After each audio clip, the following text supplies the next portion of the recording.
Level 6, steering while flying. You're flying the foil 6 inches above the water, and you're comfortably being able to hold your balance at that point. Well, now it's time to go left and right. All right, going left and right while flying the foil. It is very touchy and requires very little movement of your body. Okay, when your knees go left and they go right, it is truly turning the blade underneath. So be very sensitive to not let your knees go left and right with much movement at all. And then you bring the handle slightly to the right, your knees go to the left, and you'll be flying left. Bring your knees, the handle to your left side, push your knees to the right, and now you'll be flying right. So take your time, go slow, keep your speed slow, and start to ease your way left and right. Tips for level 6. Okay, problems that you might find. If your knees are too loose and relaxed, you'll see that it is harder to control the board. So keep your knees tight and together when you are preparing to cut left and right. Also, there's nothing more exciting than when you're flying high over the water, you start cutting around, your boat hits some rollers, you see it bouncing around, and you feel nothing. So this is the beauty of flying high and cutting around, making your turns. Level 7, learning to jump. Doing your first jumps. Doing your first jump will be, you want to take the foil, change the pitch, make the blades jump out of the water, have them hit, and then recover back into a correct body position.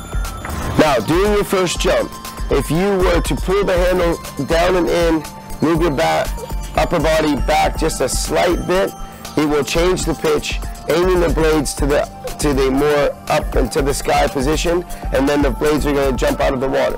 One of the first things you want to think about is pulling in this position, have it jump and hold. You cannot move your body forward. This will cause you some big face plants. Okay, you pull the handle in, you lean back just a little bit, you pitch the blade, you pierce the water, you jump, you hold, it hits the water again, and then you recover back into your forward position. If you were to do this a little bit too slow, it'll jump, land, want to jump again. So this is why I call it the rodeo. Okay, the rodeo begins. So you jump, you pop the water, you land. If you happen to get back into position at the right time, you made a successful jump. But what happens is you pull back, it jumps, you hit, you don't get into position, it goes and hops again. So this is a common mistake. One of the driver tips is to ease the throttle a little bit as you're landing, so it softens that whole process. So now you jump, you get the blade to come out, you hit, you try to get back in the correct form as quickly as possible, and then you're riding again. So this is your first successful jumps. A few problems when you're doing your first jumps.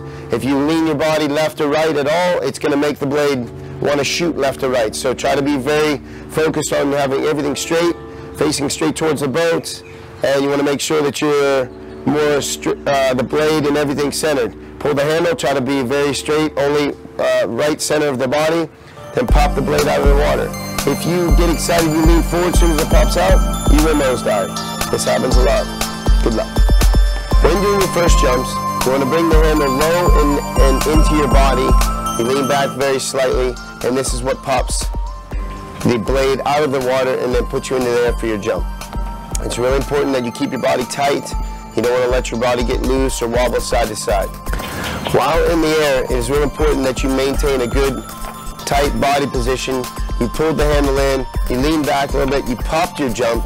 Now at this point, you hold that position. Do not move. If you lift your handle up or you start wobbling side to side, it'll create that you'll fall off to the side, left or right. Now, you go ahead and jump in the air, you pulled your handle in, you lean back, you pop the blade, you're in the air, you're flying, you hold, hit the water, then you get yourself into normal riding position. So you advance your body back forward and get yourself over top of the foil in your normal neutral riding position. So that's the recovery from a jump. The rodeo, as I joked about at the beginning, the rodeo is whenever you go ahead and you pull your arms in, down and in, you lean back just a little bit, the blade pierces the water. Now you don't get yourself, if you get back in a normal riding position too quick, then you actually will nosedive. So you have to wait till the blade hits the water, then you have to get back into a normal riding position. If you don't get back in that normal riding position at the correct time, the blade will pierce the water again, and I've seen people do it 3 or 4 times where they've jumped in the air, then they held that position and hit, then they jumped in the air again, hit again, so it's kind of like a rodeo. And then also, I've seen people lean forward too early and then land on the nose of the board, then they lean back again, it jumps, and they lean and go forward. So we joked around that it is called the rodeo. Basically means to you is that there's a timing issue. Pulling the handle in, down and in, leaning back, get it to pierce the water, let it hit the water, and then recover at just the right time. This is your first hurdle to overcome. Level 8, dip and jump. Now, you're doing your basic jumps, and you're carving around, and you have lots of control, and you're riding left and right, going over the wakes. The next is the dip and jump.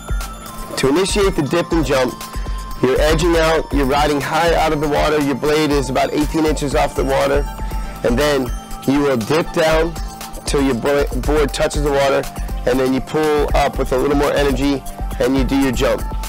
Now, if you lean back too far, you'll initiate it into almost into a flip type trick. And if you pull the handle too aggressive, the board will fly to the water real high. So if you want to do a bigger jump, you will bring the handle down and into your waist, and very little movement of your upper back.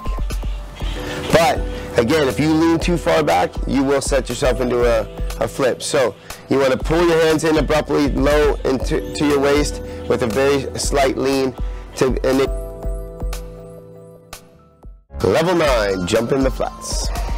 Starting from the wake, you rise up on your blade, you're about 6 inches or more out of the water.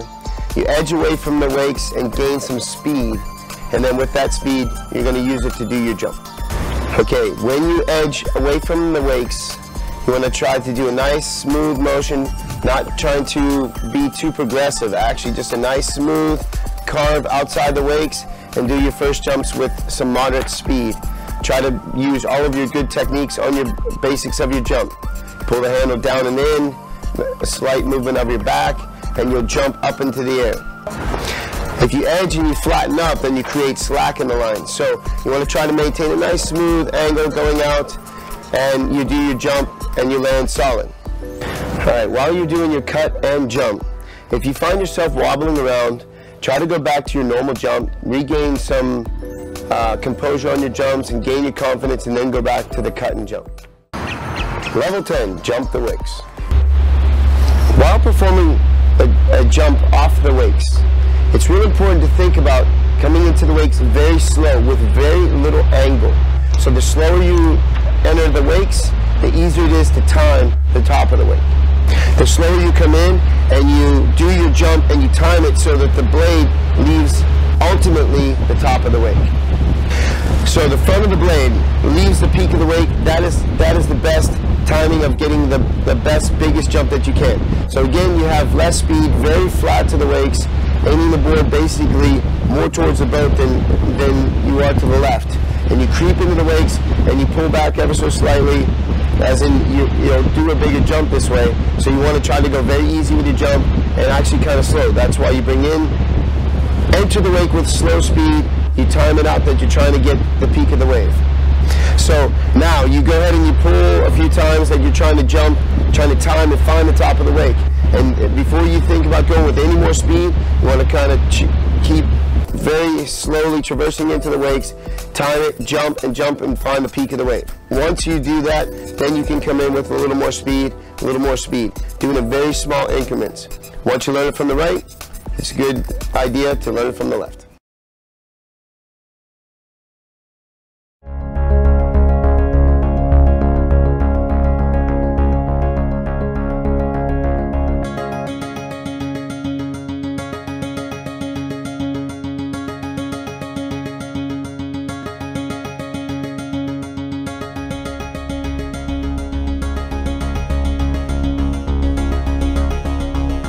Videos are forever.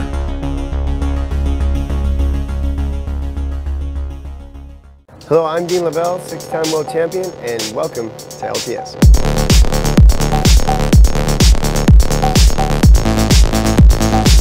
We're set here on beautiful Crystal Lake. Provides for a really great wake for the wakeboarding, wake surfing, and all that. I've been coaching pro riders for a long time. I've had several pro riders on the pro tour. I work with a lot of the people from South America and from all around the world.